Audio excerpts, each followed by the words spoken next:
So ಈಗ shoot ಮಾಡಬೇಕಾದ್ರೆ scene ಇದ್ದಾಗ ತುಂಬ ಸರಿ ನಿಮಗೆ ಲೈಕ್ ಕೆಲವೊಂದು ಸರಿ ಮರ್ತು ಹೋಗೋದಿರುತ್ತೆ ಬಿಗಿನಿಂಗಲ್ಲಿ.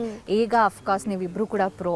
ಈಗಲೂ ಮರಿತೀವಿ. ಹೌದು, ತುಂಬಾನೇ ಹೌದಾ? ಈಗಲೂ ಮರಿತೀರಾ? ತುಂಬ ಮರಿತೀರಾ?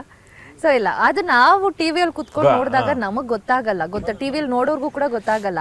ಸೊ ತೆರೆ ಹಿಂದೆ ನೀವು ಆ ರೀತಿ ಮರ್ತಾಗ ಡೈರೆಕ್ಟರ್ ಹೇಗೆ ತುಂಬ ಸ್ಟ್ರಿಕ್ಟ್ ಆಗಿದ್ರ ನಿಮಗೆ?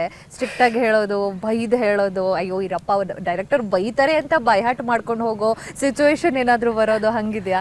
ನಾವು ಐ ಥಿಂಕ್ ಆ ಥರ ಬೈಹಾಟ್ ಮಾಡಿಕೊಂಡು ಪಕ್ಕಾ ಏನು ಪ್ರಾಬ್ಲಮ್ ಆಗದೆ ಮಾಡ್ತಾ ಇದ್ದಿದ್ದು ರಾಮ್ಜಿ ಸರ್ ಒಬ್ರಿಗೇನೆ. ಯಾಕಂದ್ರೆ ಸ್ವಲ್ಪ ಸ್ಟ್ರಿಕ್ಟ್ ಅವರು ಅಂದ್ರೆ ಸೆಟ್ಟಲ್ಲಿ. ಸೊ ಅದು ಬಿಟ್ರೆ ನಮ್ಮ ಅಷ್ಟು ಜನ ಡೈರೆಕ್ಟರ್ಗಳು ವೆರಿ ಸ್ವೀಟ್ ಪೀಪಲ್, ತುಂಬಾ ಫ್ರೆಂಡ್ಲಿ. ಅವರಷ್ಟು ಓಪನ್ ಆಗಿ ಅವರಷ್ಟು ಸಪೋರ್ಟಿವ್ ಆಗಿ ಇದ್ದಿದ್ದಕ್ಕೆ ನಮಗೆ ಏನೋ ಹೊಸದಾಗಿ ಕ್ರಿಯೇಟ್ ಮಾಡೋಕ್ಕಾಯಿತು. ಅವ್ರ ಆ ಥರ ರಿಜಿಡ್ ಆಗಿ ಇರೋ ಡೈಲಾಗ್ನೇ ಹೇಳಬೇಕು, 2 ಟೇಕಲ್ಲೇ ಹೇಳಬೇಕು, ಇಲ್ಲ ಮನೆ ಕಳಿಸ್ತೀವಿ ಅಂದಿದ್ರೆ ನಾವು ಏನು ಕ್ರಿಯೇಟಿವ್ ಆಗಿ ಏನೂ ಹೊಸದಾಗಿ ಮಾಡೋಕ್ಕಾಗ್ತಿರ್ಲಿಲ್ಲ. ಸೊ ಅಷ್ಟು ಜನ ನಮ್ಗೆ ಆಲ್ಮೋಸ್ಟ್ 4 ವರ್ಷದಲ್ಲಿ 16-17 ಜನ ಡೈರೆಕ್ಟರ್ಗಳು ಚೇಂಜ್ ಆಗಿದ್ದಾರೆ.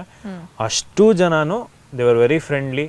ಆರ್ಟಿಸ್ಟ್ಗಳ ಜೊತೆ ತುಂಬ ಚೆನ್ನಾಗಿ ನೋಡ್ಕೊಂಡು ನಮ್ಮನ್ನ ಇನ್ನೊಂದು ಟೇಕ್ ತಗೊಳ್ಳಿ, ಅಥವಾ ಏನೋ ಪ್ರಾಬ್ಲಮ್ ಆಗ್ತಾ ಇದೆ ಅನ್ನೋದು ಈಸಿ ಮಾಡ್ಕೊಡೋದು, ಅಥವಾ ಏನೋ ಕಷ್ಟ ಆಗ್ತಾ ಇದೆ ಒಂದು ಸ್ವಲ್ಪ ನೀವು ರೆಸ್ಟ್ ತಗೊಳ್ಳಿ, ಮಿಕ್ಕಿದವ್ರದ್ದು ಮಾಡ್ತೀವಿ ಆಮೇಲೆ ಬಂದು ಮಾಡಿ ಅನ್ನೋದು, ಈ ಥರ ತುಂಬ ಸಪೋರ್ಟಿವ್ ಆಗಿದೆ. ಆಮೇಲೆ ಮತ್ತೆ ನನಗೆ ಎಮೋಷನ್ಸ್ ಕ್ಯಾಚ್ ಮಾಡೋದು ಸ್ವಲ್ಪ ಕಷ್ಟ ಆಗ್ತಿತ್ತು ಬಿಗಿನಿಂಗಲ್ಲಿ. ಪ್ರತಿಯೊಂದನ್ನು ಮಗುಗೆ ಹೇಳ್ಕೊಟ್ಟಾಗೆ ಇವಾಗ ನರ್ಸರಿಲಿ ಹೇಳ್ಕೊಡ್ತಾರಲ್ಲ ಆ ಥರನೂ ಹೇಳ್ಕೊಟ್ಟಿದ್ದಾರೆ. ಓಕೆ, ಪ್ರತಿಯೊಬ್ಬರು ಪಾತ್ರನೂ ತುಂಬ ಇಂಪಾರ್ಟೆಂಟ್. ಪ್ರತಿಯೊಬ್ಬರು ಡೈರೆಕ್ಟರ್ಸ್ ಆಗಿರ್ಬೋದು, ಕ್ಯಾಮ್ರಾಮನ್ಸ್ ಆಗಿರ್ಬೋದು, ಅಥವಾ ಲೈಟ್ ಡಿಪಾರ್ಟ್ಮೆಂಟ್, ಪ್ರೊಡಕ್ಷನ್, ಎಲ್ಲರೂ ತುಂಬ ಬೆಸ್ಟ್ ಅಂತಲೇ ಹೇಳ್ಬೋದು ನಮ್ಮ ರಾಮಾಚಾರಿಗೆ ಬಂದವರು. ಬಿಟ್ಟು ಹೋಗ್ತಿದ್ದೀರಿ ಸೆಟ್ಟನ್ನು, ಬೇಜಾರಂತೂ 100% ಇದ್ದೇ ಇರುತ್ತೆ. 1000 ಎಪಿಸೋಡನ್ನು ಕಂಪ್ಲೀಟ್ ಮಾಡಿ ಐ ಥಿಂಕ್ ಕಂಪ್ಲೀಟ್ ಮಾಡ್ತೀವ ಅನ್ನೋದು ಕೂಡ ಗೊತ್ತಿರಲ್ಲ ಅನ್ಸುತ್ತೆ ತುಂಬ ಸರಿ ಸೀರಿಯಲ್ಗೆ ಎಂಟ್ರಿ ಆದಾಗ. ಈ ಕಂಪ್ಲೀಟ್ ಮಾಡಿ ಹೊರಗೆ ಹೋಗ್ತಾ ಇರಬೇಕಾದ್ರೆ ಏನೋ ಒಂದು ವೀಕ್ಷಕರಿಗೆ ಆ್ಯಂಡ್ ನಿಮಗೆ ನೀವೇನಾದರೂ ಒಂದು ಹೇಳ್ಕೋಬೇಕು ಅಂತ ಇದ್ರೆ ಏನದು? ನಾನು ಹೇಳ್ಕೊಳ್ಳೋದೇನು ಅಂದರೆ ವೆರಿ ಲಕ್ಕಿ ಅಂತ ಹೇಳ್ಕೊತೀನಿ. ಯಾಕಂದರೆ ತುಂಬ ಜನ ಸೀರಿಯಲ್ಗಳು ಮಾಡ್ತಾರೆ, ತುಂಬ ಜನ ಹೀರೋಯಿನ್ಗಳು ಬರ್ತಾರೆ, ತುಂಬ ಪ್ರೊಡಕ್ಷನ್ಗಳು ಸ್ಟಾರ್ಟ್ ಆಗುತ್ತೆ.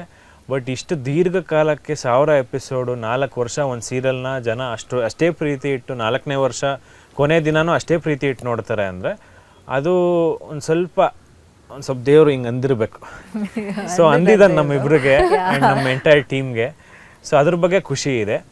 ಆ್ಯಂಡ್ ಈ ನನ್ನ ಎಂಟೈರ್ ಲೈಫಲ್ಲಿ ನಾನು ಏನೇ ದೊಡ್ಡದಾಗಿ ಏನೇ ಸಾಧಿಸಿದ್ರು, ರಾಮಾಚಾರಿ ಅನ್ನೋದು ಒಂದು ನನ್ನ ಲೈಫಲ್ಲಿ ಒಂದು ಅದ್ಭುತವಾದ ಮೈಲ್ ಸ್ಟೋನ್ ಆಗಿರುತ್ತೆ. ನನ್ನ ಮೊದಲನೇ ಹೆಜ್ಜೆ ಸಕ್ಸೀಡ್ ಆಯ್ತಪ್ಪ, ಗೆದ್ದೆ ನಾನು ಅನ್ನೋದೊಂದು ಯಾವಾಗಲೂ ಒಂದು ಮೆಮೊರಿ ಇರುತ್ತೆ ಇವ್ರದ್ದು. ಆಮೇಲೆ ಇವ್ರದ್ದೆಲ್ಲರದ್ದು ಟೈಮ್ ಸ್ಪೆಂಡ್ ಮಾಡಿರೋದು, ಅಥವಾ ಅಷ್ಟಷ್ಟು ದೊಡ್ಡ ಆ್ಯಕ್ಟರ್ಗಳ ಜೊತೆ ಆ್ಯಕ್ಟ್ ಮಾಡುವಾಗ ಕಲ್ತಿರೋ ಅನುಭವಗಳು, ಅದೆಲ್ಲ ಯಾವಾಗಲೂ ನನ್ನ ಮೆಮೊರಿಲಿ ಇರುತ್ತೆ.